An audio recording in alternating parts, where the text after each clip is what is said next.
Bon, je vais commencer par la fin. C'est bien, hein? Je vais commencer par la fin. Le Baal Shem Tov, il a dit une chose extraordinaire. Que tout ce que tu vois, ou tout ce que tu entends, il te concerne à toi, et pas un autre. Il te concerne j'ajoute, que à toi et pas un autre. Tout ce que tu vois et tout ce que tu entends, c'est des messages de Dieu, soit par ton oreille, soit par ta bouche. Tout ce que tu vois et tout ce que tu entends. Oui. Exemple, Rabbi Akiva. On va prendre Rabbi Akiva, qui est le plus grand de notre maître, qui descend des convertis. Oui.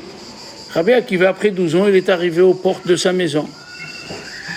Et il entend sa femme qui se querelle, avec la voisine. Et la voisine, elle lui dit, qu'est-ce que c'est ce mari que tu as pris dans la Torah? Ça fait 12 ans, il n'est pas venu te voir.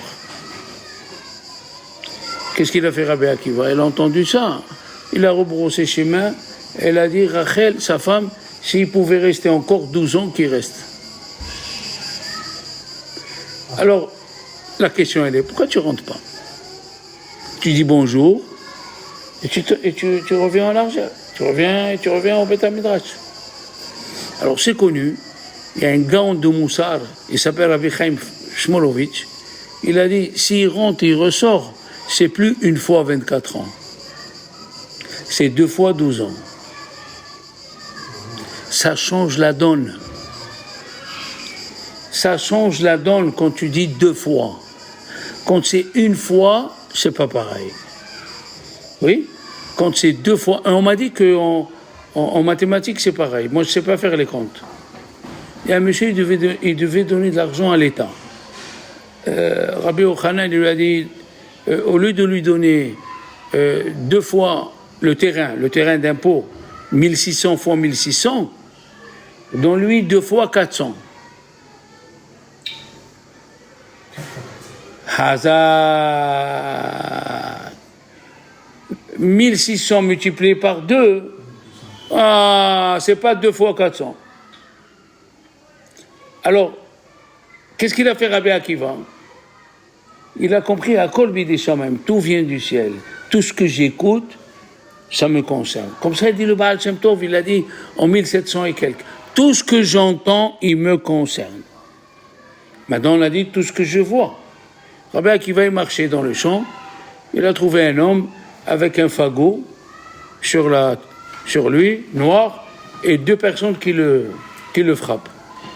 Il a dit, qui tu es?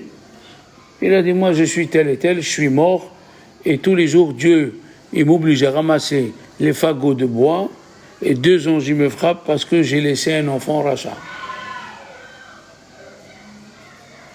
Où tu habites? Il lui a dit, j'habite là et là.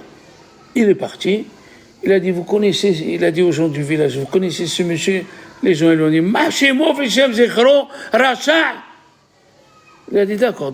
Est-ce qu'il a laissé un enfant? Oui, pareil que lui. Il est parti. Et c'est de là-bas qu'on a appris le Kaddish. C'est écrit dans le Avot de Rabbi Nathan. Il a pris, il lui a parlé, il lui a fait des cadeaux, jusqu'à qu'il a la patience. Il lui a pris le Kaddish, et le petit il s'est mis à faire Kaddish. Le jour où il a fait le Kaddish, Rabbi Akiva il rêve, le père il lui a dit, tu viens de me faire rentrer à Olam Haba. Ça veut dire, Rabbi Akiva, qu'est-ce qu'il aurait pu dire? Ça ne me concerne pas. Ça ne me concerne pas qu'il aille voir ailleurs. Que les gens s'occupent. Oui? Non. Si tu as vu et tu as entendu, toi et pas un autre, c'est que ça te concerne. Toi et pas un autre, c'est que ça te concerne. Il y avait un monsieur, il habitait dans une ville en Pologne, et le monsieur qui habitait dans sa maison, il n'avait pas de quoi payer le loyer. Il y avait un Admour dans la ville. Il est parti voir le Admour. Il lui a dit, Arav, il ne veut pas payer. Est-ce que vous pouvez faire une collecte pour qu'il paye le loyer? Il lui a dit, ça c'est ton épreuve. C'est pas notre épreuve à nous. C'est le bon Dieu qui t'a envoyé, tu dois laisser passer. Il n'y a pas, on fait une collecte. On fait une collecte pour faire entrer Khatan Vekala. C'est écrit. On fait une collecte pour Khatan Vekala, mais on ne fait pas pour payer ton loyer, monsieur. Tu es riche, tu peux laisser passer, ça ne va pas te gêner. Ce qui arrive à la personne, c'est que ça lui concerne. Ce qu'il entend, c'est ce qui le concerne. Qu'est-ce qu'elle a dit la Gemara? Tout celui qui va à une sota, que son ventre il éclate, qu'il arrête de boire du vin. Kol aro et sota bekil kula, yazir atzmo minayen. Qui c'est kol? Même un talmid hacham. Même un talmid hacham. Tu as vu ça? Ça te concerne. Tu dois aller chercher. Est-ce que tu es un buveur de vin? Est-ce que tu aimes le vin? Si tu l'as vu. Kol aro et sota bekil kula, yazir atzmo minayen. La Gemara, je vous l'ai raconté déjà, mais c'est bien de le raconter encore une fois. La Gemara dans Brachot, elle dit que Ravuna, 400 fûts de vin ont tourné. Ils sont venus, les gens, les rabbanim. Ils ont dit, la ayen morbemille, regarde ce qui ne va pas en toi. Il a dit, tout va bien. Il a dit, non. Si tu as reçu ça, c'est que ça te concerne. Il y a quelque chose qui ne va pas. Il a dit, mais je donne ma asser, je donne tout. Non, si ça t'est venu dans l'argent, c'est qu'il y a un problème dans l'argent. Il lui a dit, les rabbanim lui ont dit, on a entendu que tu ne donnes pas les bouts de bois qui tombent dans la vigne à ton métayer. Il a dit, mais il me vole. Il a dit, eh bien c'est ça. Lui, il vole et toi, tu voles. Viens au Bedin. Depuis quand un homme il fait ce que... Hazak, la loi du plus fort. La ayin mor bimille. Un homme, il doit faire attention à ce qui lui arrive. Encore une fois, je vous répète l'histoire. Rav Papa, Alav Shalom, Rav Papa, il est tombé des escaliers. Oui. Les rabbanim sont venus le voir, ils lui ont dit,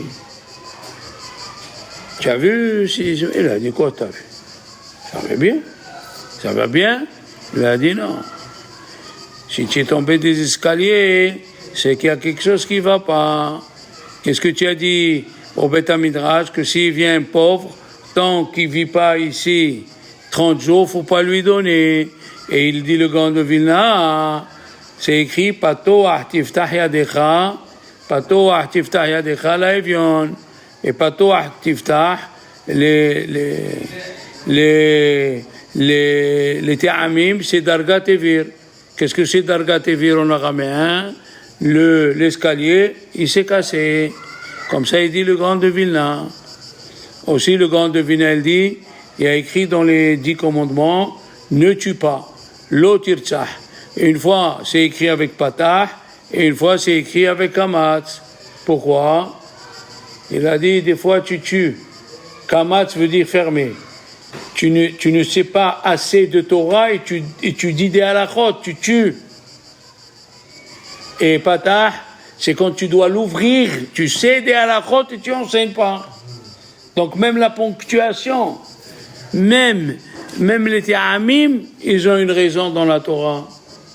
Donc ce qui t'arrive, tu dois savoir, ça te concerne. Ça te concerne, les enfants, et c'est une leçon extraordinaire. La paracha de la semaine nous dit, les explorateurs, ils ont eu l'épreuve. Ils étaient en Israël et ils ont parlé du mal des restes d'Israël. Et qu'est-ce qu'il dit Rashi? Les Shaim alalou, c'est les Shaim. Ils ont vu ce qui s'est passé à Myriam, qu'elle a parlé du mal, et ils n'ont pas pris du moussard. Mais a priori, il n'y a rien à voir. Tu parles, Myriam, elle a parlé d'un homme, mon cher Rabbeinu. Et les explorateurs, ils ont parlé de la terre d'Israël. C'est pas pareil. C'est deux choses différentes. Eh bien, les Mefarshim, ils disent non. Il y a qui disent parce que mon cher Rabbeinu, il a dit Vanahnouma. Et nous, qu'est-ce qu'on est? Qu'est-ce qu'on est? Moi, je suis rien. Donc, il est comme la poussière de la terre. Alors, vous avez parlé de quelqu'un qui est comme la poussière de la terre, et en même temps, vous avez parlé d'Eretz Israël. Alors, c'est la même chose. Et il y a qui disent pourquoi ils ont été punis? Parce qu'ils ont parlé. Dieu, il a dit à Myriam et à Aaron, qui c'est Moshe? Pourquoi j'ai choisi Moshe pour donner la Torah et pas toi? Aaron et pas toi, Myriam? C'est lui. Donc il a été choisi. Je l'ai choisi pour faire les 10 plaies et traverser la mer Rouge. Je l'ai choisi, et pas vous. La même chose, j'aurais dû vous demander, dans tout le monde, j'ai choisi Eretz Israël.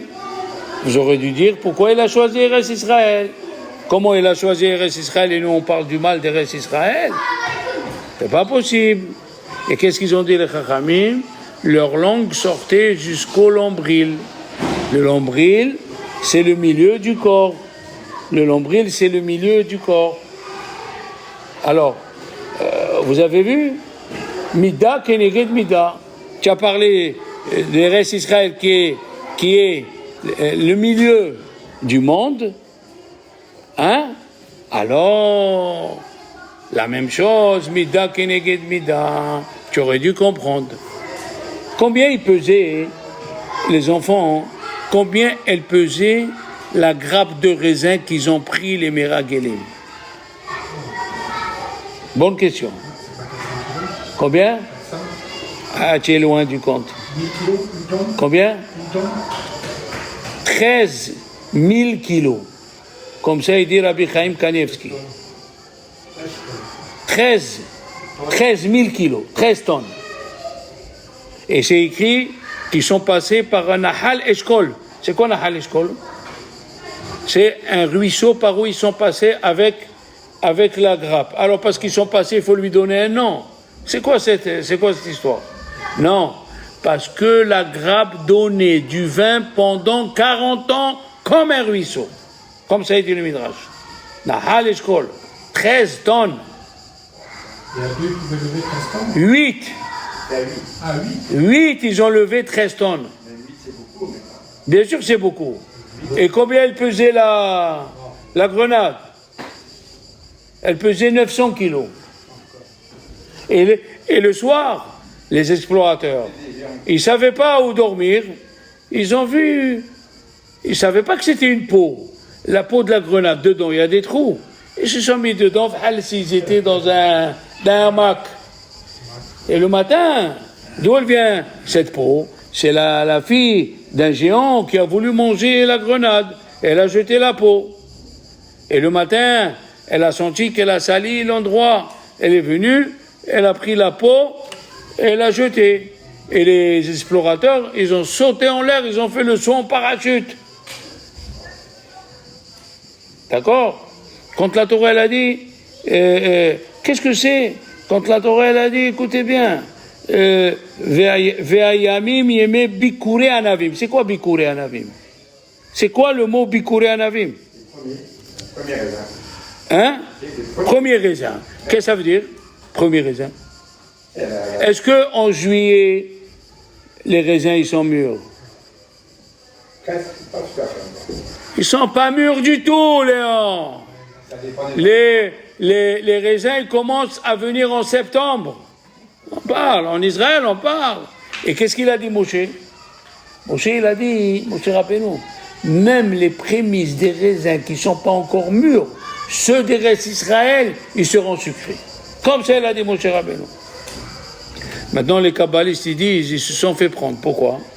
Parce que qu'est-ce que c'est le mot bikure anavim? Qu'est-ce que c'est bechor? Hein? Alors il dit, prends l'aîné du mot anavim. Qu'est-ce qu'il y a avant le aïn? Sa mère. Qu'est-ce qu'il y a avant le Noun? Ah oui. Nous, sa mère. Même. Même nous. Même. Non, sa mère, même. Qu'est-ce qu'il y a avant le bête? Allez. Qu'est-ce qu'il y a avant le même? Ça fait sa Ne dis pas. mère même. Ça fait l'ange du mal, l'ange des forces du mal. Pourquoi? Pourquoi c'est l'ange du mal?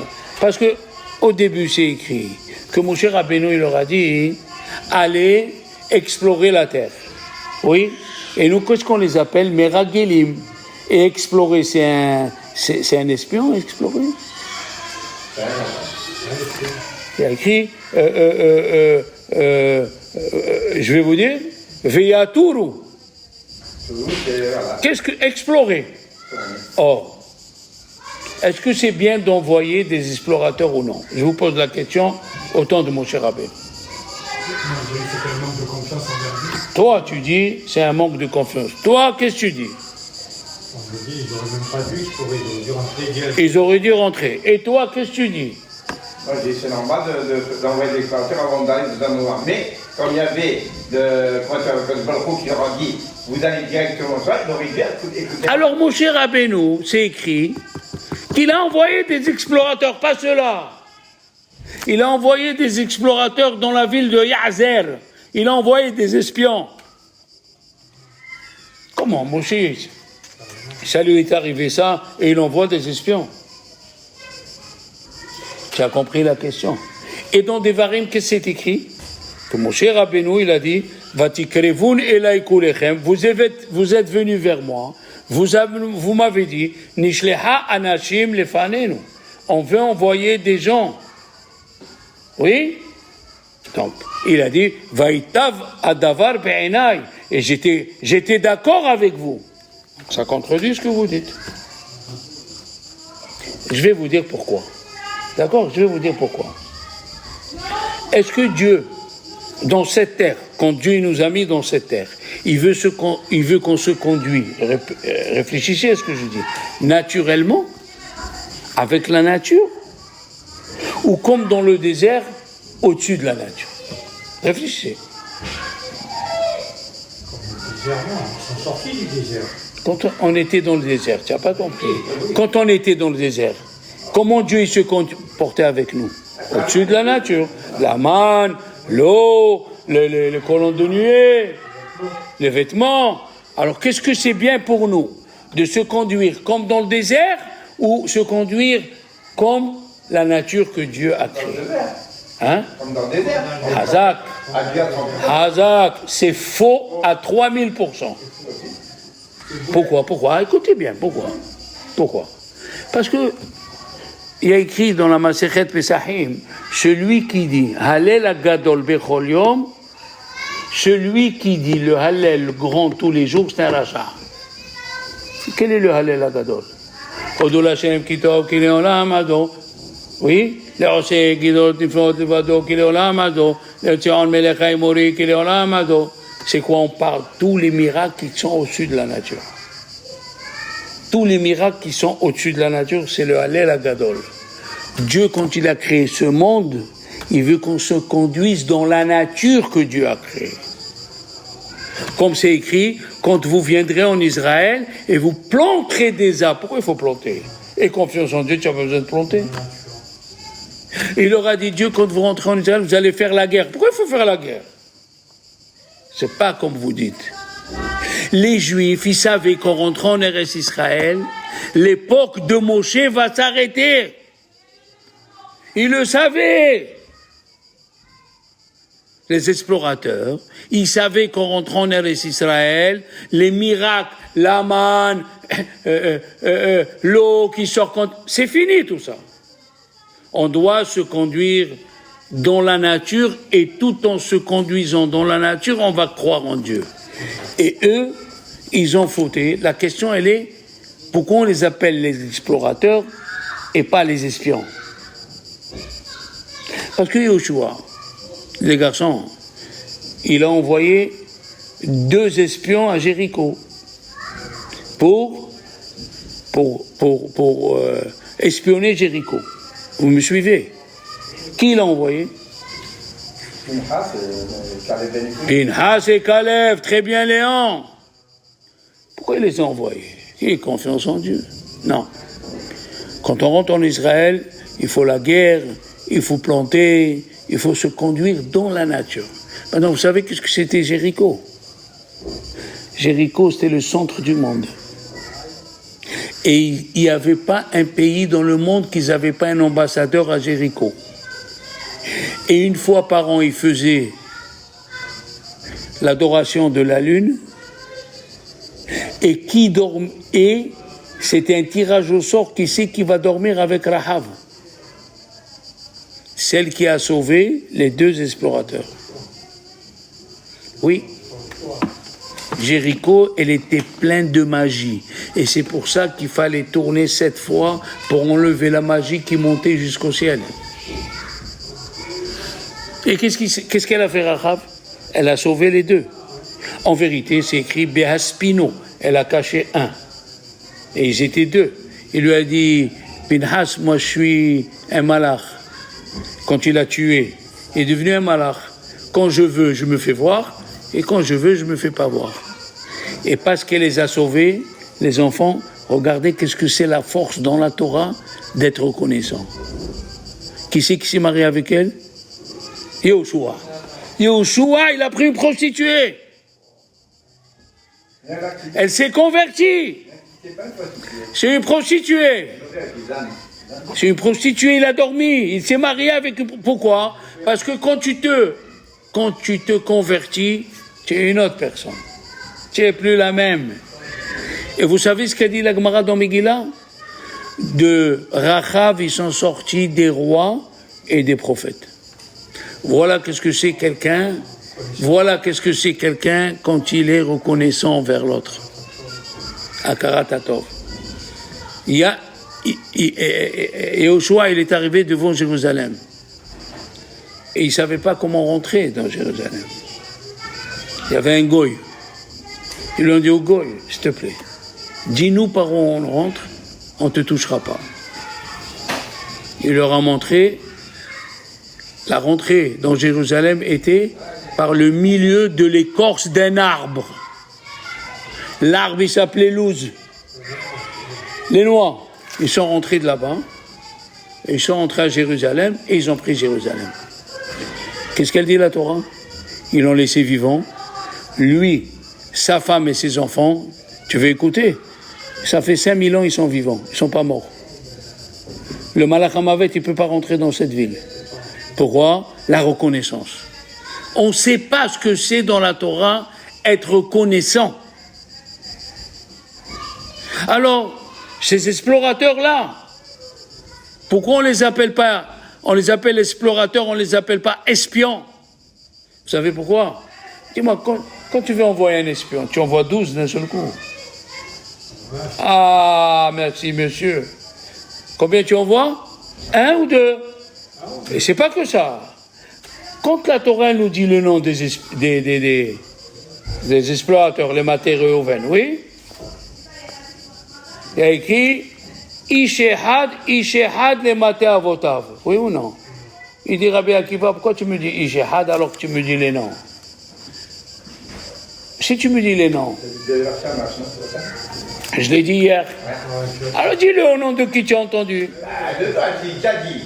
Toi qui l'as dit. Alors, c'est pas grave, on rigole. Alors, qu'est-ce qu'il dit le Midrash? Rabbi Akiva dit, chaque prince, il avait un shamash. Ça fait combien ils étaient en tout? 24. Tu as vu toi des espions 24? Il leur a dit, mon cher Rabbeinu, n'ayez pas peur.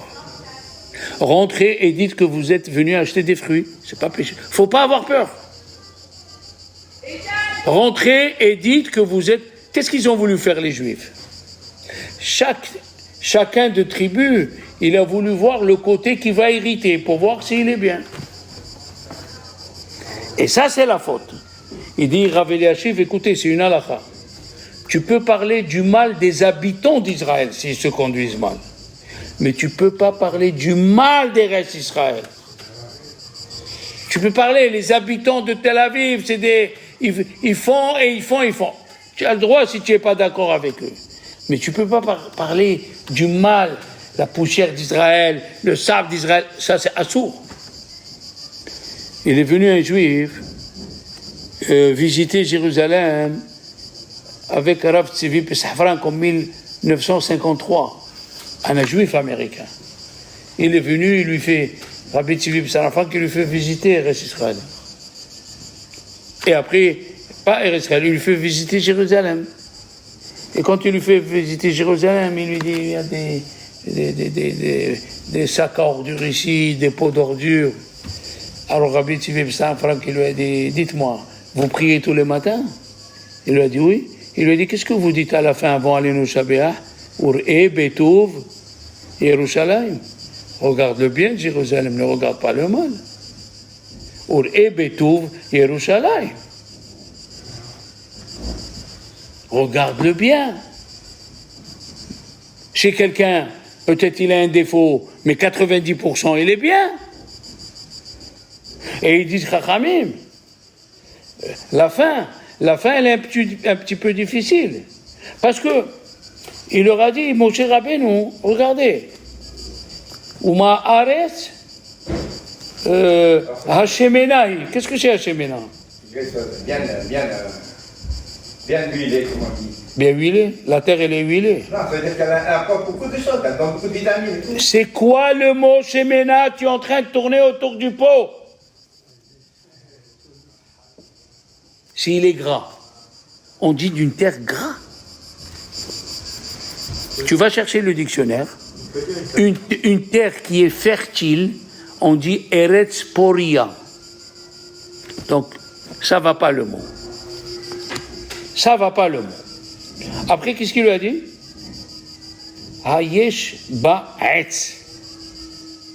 Est-ce qu'il y a un arbre? Pourquoi il n'a pas dit Aitzim au pluriel? Hein? Pourquoi il n'a pas dit des vergers? Alors ils disent les Chachamim, Moshe Rabbeinu, il a voulu leur dire, regardez s'il y a un tzaddik qui tient la terre. Ah, Alain, il a voulu leur dire, regardez s'il y a un tzaddik qui tient la terre. Un tzaddik qui peut protéger la terre. La Gemara, elle a dit que Rava, il s'est vexé parce qu'il y avait un monsieur dans sa ville qui recevait le bonjour de Dieu. Et un ange, il est venu, il lui a dit à Rabat, mais grâce à toi, toute la Mésopotamie, elle est protégée. Tu as pas. Il ne savait pas, est-ce que Job était encore vivant? Iov, c'était un tzaddik. Et qu'est-ce qu'ils ont fait les goïms en Israël?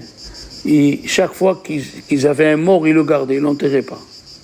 Et quand il mourait un tzaddik, ils sortaient leur mort pour l'enterrer avec le tzaddik.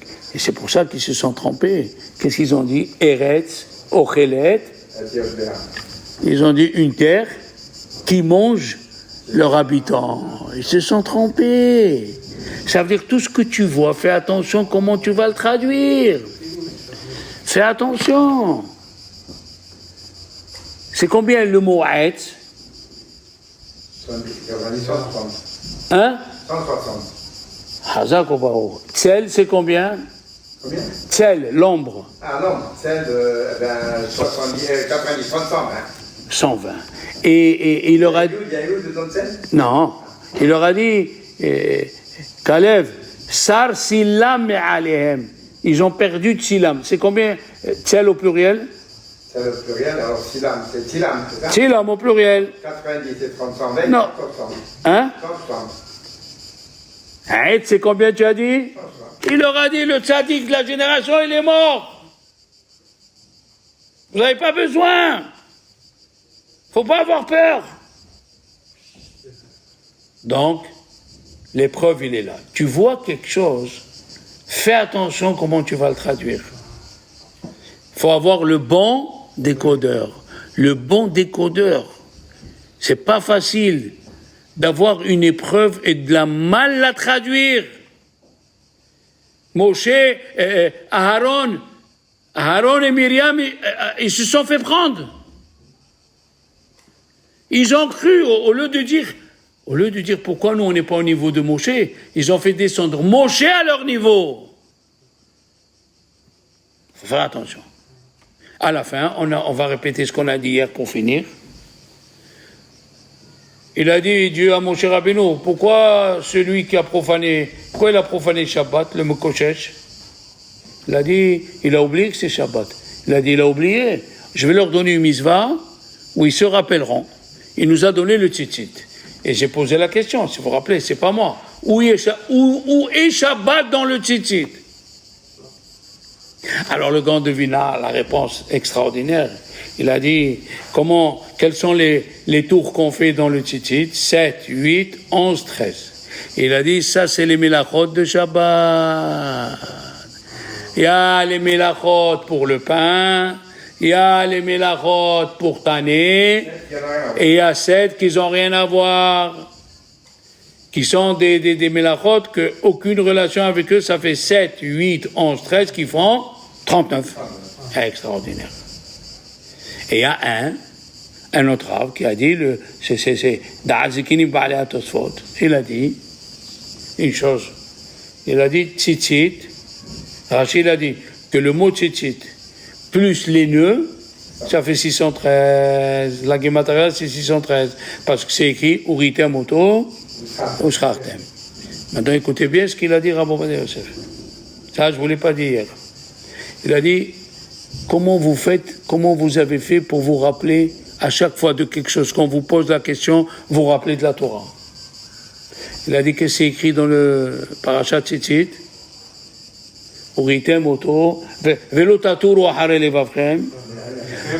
Ne vous laissez pas prendre par les yeux. Oui, ne vous laissez pas prendre par les yeux et par le cœur, Hazak.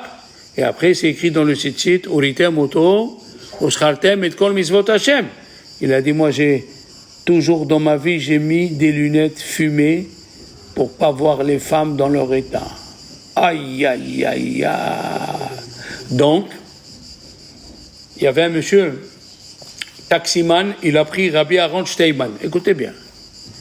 Dans le taxi, il lui a dit, Rabbi Aaron Steinman, je suis jaloux de toi. Au chauffeur, il lui a dit, tu es jaloux de moi? Pourquoi? Il a dit, tu travailles à Tel Aviv? Il a dit, oui. Chaque fois que tu vois une femme mal habillée, tu fermes les yeux, Dieu il déclare dans le ciel, regardez ce qu'il fait mon fils en bas. Un mois après, un monsieur, il vient, chez Rav Steinman, il lui a dit à Rav, bonjour, ça va? Il lui a dit, vous me reconnaissez? Il lui a dit, non. Il lui a dit, je suis le chauffeur. J'ai fait ce que vous m'avez dit. Je suis taximan, et chaque fois que je vois une femme qui est mal habillée, je détournais la tête, et j'ai fait tchouva. Et maintenant, je viens vous voir. D'accord, les enfants? Shabbat shalom, good Shabbos.